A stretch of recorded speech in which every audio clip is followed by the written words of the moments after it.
a presentation of Solution Tree. This program is a synthesis of the work of Richard Dufour, Robert Aker, and Rebecca Dufour from resources such as Professional Learning Communities at Work, Getting Started, Whatever It Takes, On Common Ground, and Learning by Doing. It is one of many professional development opportunities that explore professional learning communities, or PLCs. Watch and learn as educators bring the big ideas to life and show why the PLC journey is so powerful.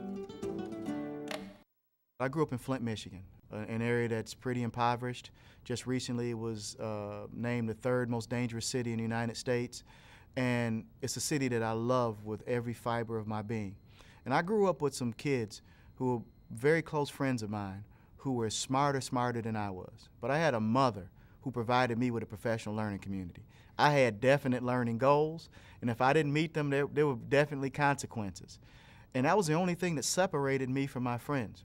I have 6 friends now who are my classmates who are now in Jackson Prison. I have 2 that I've buried this year. And when I looked at the faces of our children, this job of education is very personal to me. So when I went to Professional Learning Community Institute and I saw that there was a structure that could focus on the success of each individual student, a huge light bulb went off in my head, a new light went off, and I became very excited about the opportunity to go and save some lives. We've generated this video as an effort to help clarify what learning communities actually do, and hope that it will serve as a spur and an incentive to help you move your school in the direction of professional learning communities and learning by doing.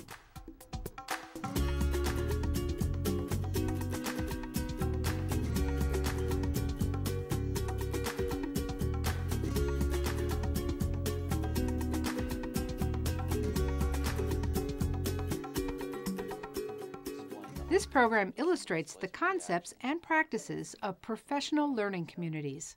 We'll visit 8 schools across the United States where PLC is in place, working, and the results are showing. You'll meet the staff and students at 3 elementary schools: Elizabeth Vaughn, Veers Mill, and Chaparral. 3 middle schools: Freeport, Levy, Pioneer, and 2 high schools: George C. Marshall and Adlai Stevenson. We'll start by defining a professional learning community and then explore the 3 big ideas that are the central operating principles of every PLC school.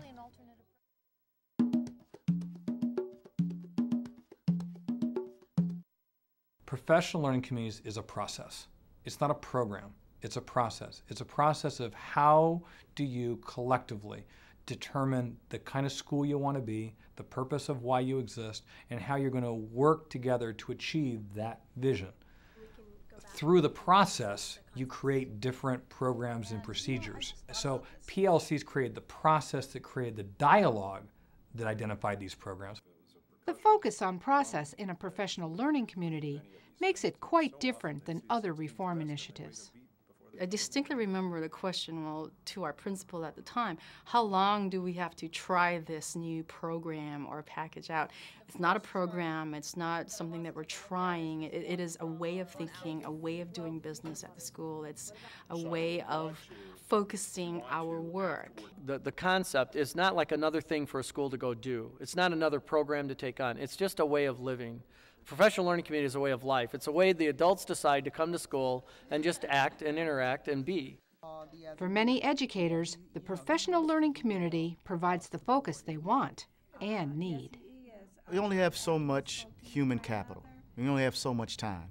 The professional learning community concept is very focused and it's very efficient. It focuses the organization on learning. And I've been a part of a lot of schools, and oftentimes the focus isn't always on learning. It could be on athletics, it could be on image, it could be on a lot of things. But what impressed me most was a razor-sharp focus on the one thing that's most important in schools, which is student learning and student performance.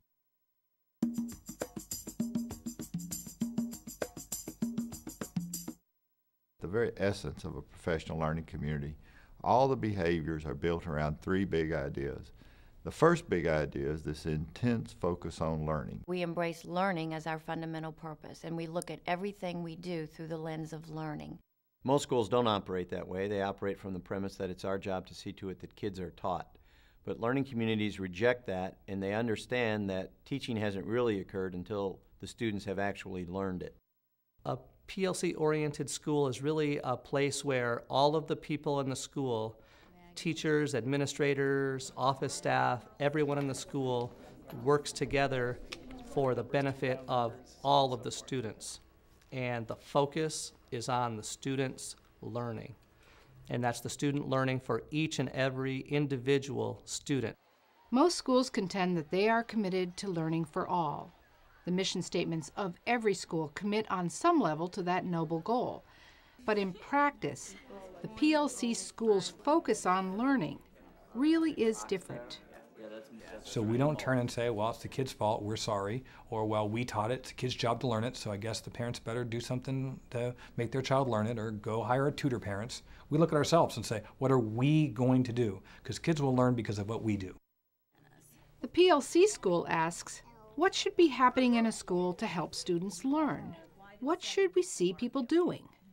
What we see in a professional learning community is people working collaboratively, because no school could help students learn if staff is working in isolation.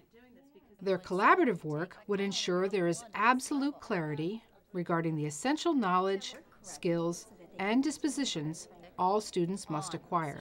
We can go back and review some of the concepts with our students, and also to keep track of it from year to year. So, with the focus on learning at school, there would be processes in place to monitor each student's learning all along the way.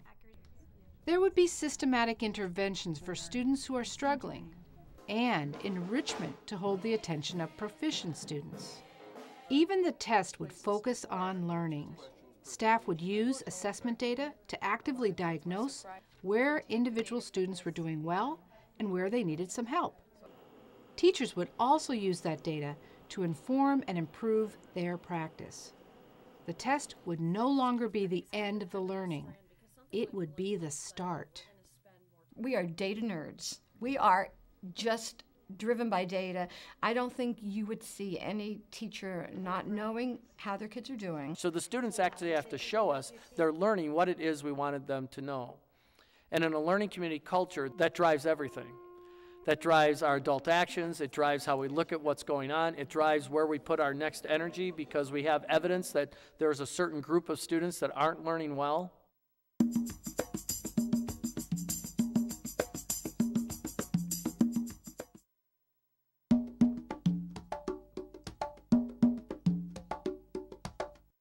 We understand that there's no way we can help all students learn unless we work collaboratively. So that's the second big idea. Teams of teachers working interdependently to achieve these learning goals.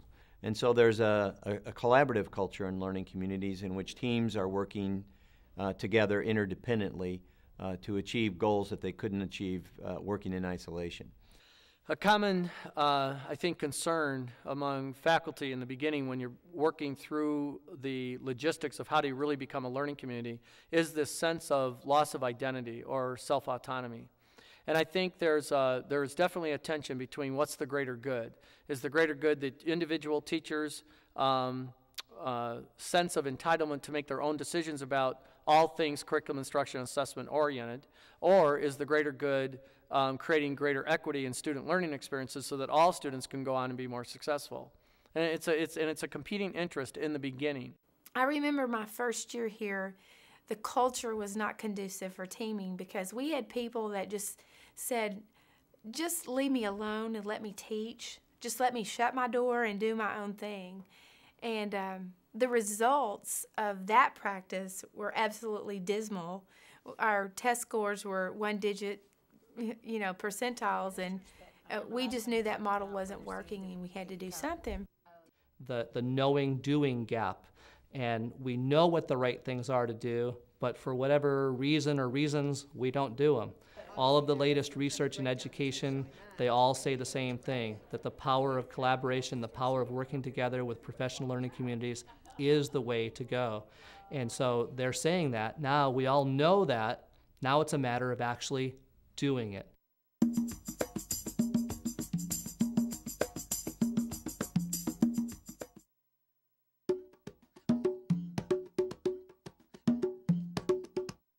The third big idea in a professional learning communities is that these teams in the school is going to take collective responsibility for a result.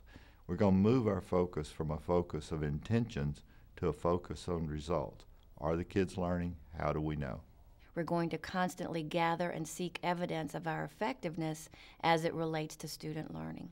And then we use that evidence to respond to students who are having difficulty and also to inform and improve our own practice. This shift of focus on the use of assessment data is key to the professional learning community. From measuring and reporting student performance to diagnosing and improving student performance.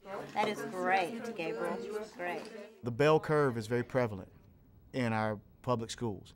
We've learned to accept 10% elite, 70% of our students being in the middle, being average students, and a small percentage being failure. In a learning community, you have to abandon that mentality and say that we've set a bar for every student to reach. It's not okay to have an acceptable level of attrition, or those students who just kind of die academically in our classrooms. We keep collaborating, we keep supporting until each student has reached their full capacity. You can create them into subgroups and then use the data that we have in there to build reports. The strength of that is, wouldn't we like to know the effectiveness of many of the interventions that we are trying? There's nothing more rewarding than to take common assessment data or state test results and take it from numbers to kids, from numbers to faces of kids, because that's what we're all here about. A learning community culture does not try to ask everyone to act in a homogeneous way. We want everyone to be vanilla and just be the same. What a learning community culture does do is it asks those personalities to come together to think about how to best act on behalf of all the students. And it also says, don't be content until every area of where students aren't doing well is erased, and we're helping all children really be successful.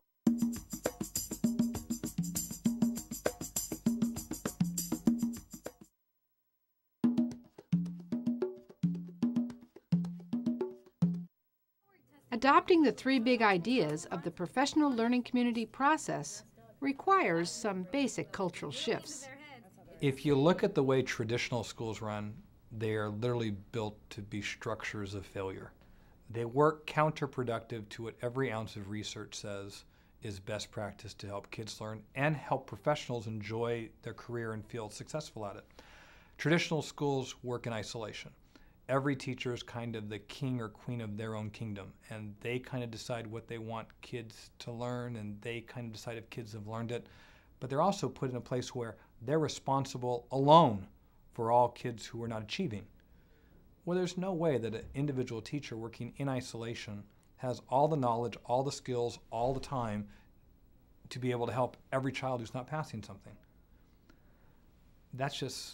That's a formula for failure, but that's how most schools work. Teachers traditionally have seen themselves as having to provide the opportunity for students to learn, and that they fulfilled their responsibility when they've presented clear, coherent lessons. In a learning community, we're unsatisfied with that kind of simple understanding of my responsibility is just to teach, the student's job is to learn. In a learning community, teachers see their primary responsibility as ensuring learning. And when that happens, that changes the way that we're going to teach. We can't leave teaching to chance then, and student learning to chance. One of the changes that has to occur in public schools today is schools are currently what we would call a teacher-centered system. And it has to become a learning-centered system.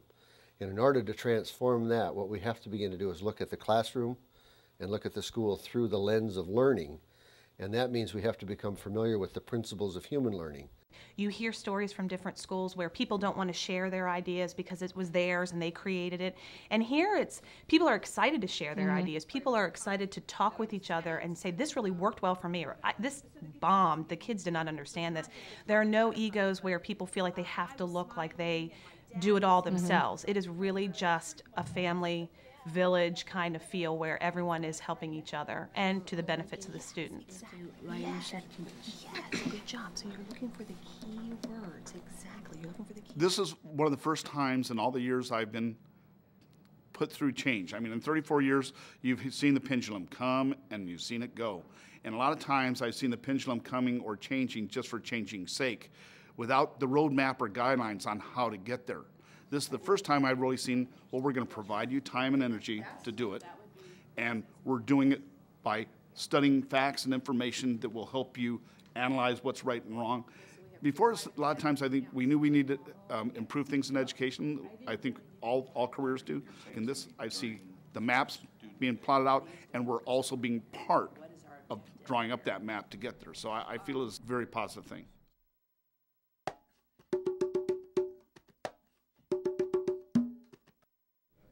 I think collaboration is my favorite thing about teaching, because any ideas that you have, they become better and they become stronger, and you have a support system. And I think everyone knows here at Chaparral that if there's something you're struggling with or you need help with, the team is here to help you with it, and all you need to do is say something about it.